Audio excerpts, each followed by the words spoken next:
Thank you for watching our Meet the Candidates video series. I'm Shannon with the Greater Statesville Chamber of Commerce, and we partnered with the Iredell Free News, and we have with us today Anita Kurn, who's running for Iredell-Statesville Schools District 7. Welcome, Anita.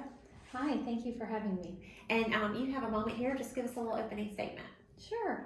Well, my name is Anita Kurn. I'm running for Iredell-Statesville School Board District 7. I'm running because I want to ensure that parents still have a voice in the school system and that we can empower them to become part of the team of our school system. So we've been working closely with the different PTO groups to ensure that parents are aware that they can have active involvement in their schools. Well, thank you.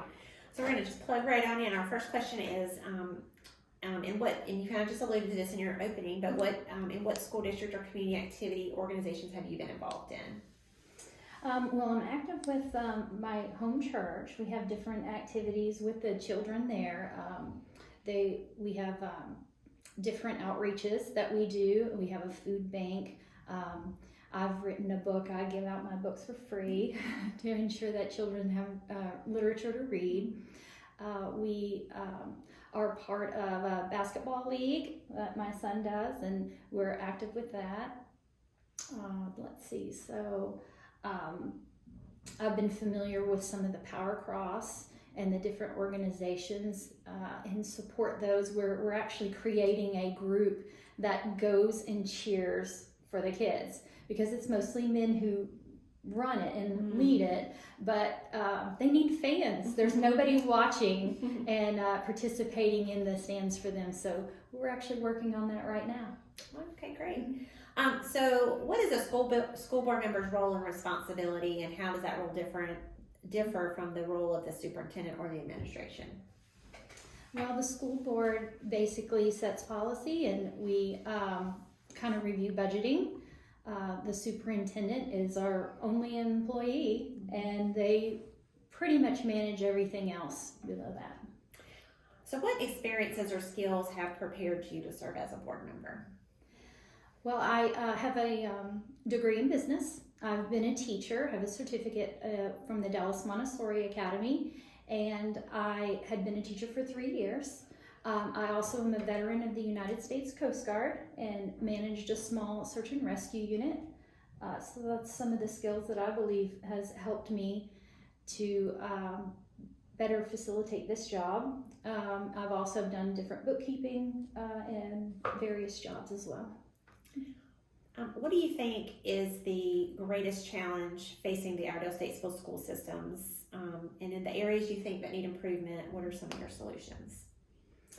Well, exactly what my platform stands for is we're seeing a lot of divide with parents and teachers. It's almost like has become an us and them, and I don't think it needs to be that way. So I'm hoping to bring those together where we formulate community, where we have a restoration of the trust of the board and the staff with the community, and more trust with in cooperation with the teachers and the parents.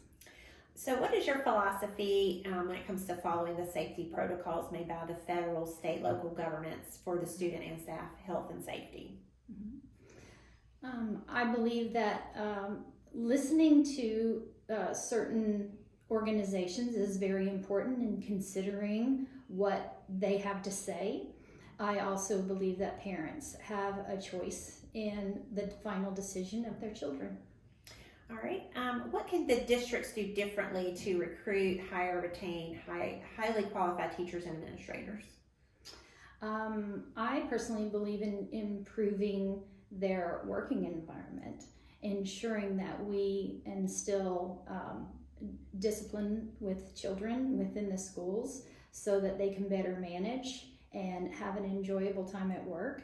I believe incentives and salaries need to be competitive, and allowing them to have that support that they need where they don't feel that they're an island unto themselves.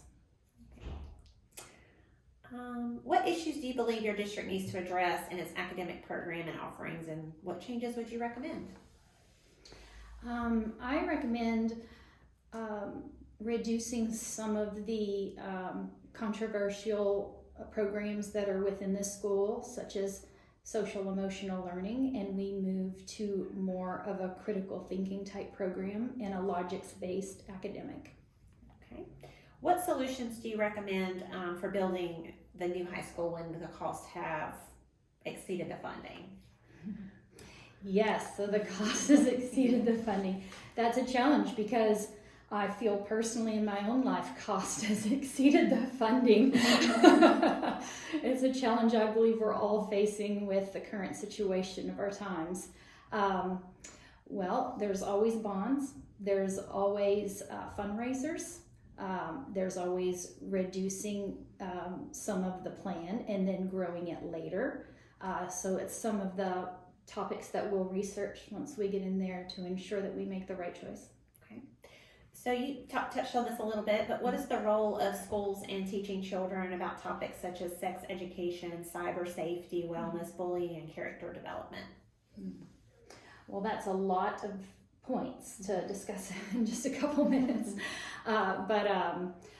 When in the younger grades, below 6th grade, I don't believe that it should be introduced at all as far as any kind of sexual education.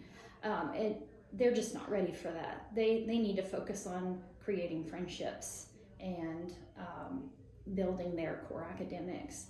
As we progress in and they're getting older and as their bodies change, yes, there's things that we can discuss with that about the changes that they're going through. We need to be careful not to introduce any kind of sexualization that's inappropriate in the school system. Okay. And given all the issues that arise and that, all the things that go through the school district in a given time, how can the board stay focused on student achievement? Well, I personally am a strong advocate for the trade schools that we have. I love the CAT program there in Troutman. I hope to grow some of those programs into the other schools so that the high school itself will have it. They don't have to bus them somewhere else to go have those things. We are not catering to 80% of the school system. Only 20% tend to go to college, but yet we have 80% that may not attend a college. And therefore, we need to help facilitate them to succeed when they graduate and to support them with trade schools. Well, thank you. That was our last question. Do you have anything you can kind of wrap up and give us a closing statement, Ms. Anita? Well, you can reach out to me at 281-748-1386. I have a Facebook page, Anita Kurn for School Board. You can look up my platform and send me a message and see what I've been doing lately. And I thank you for your time.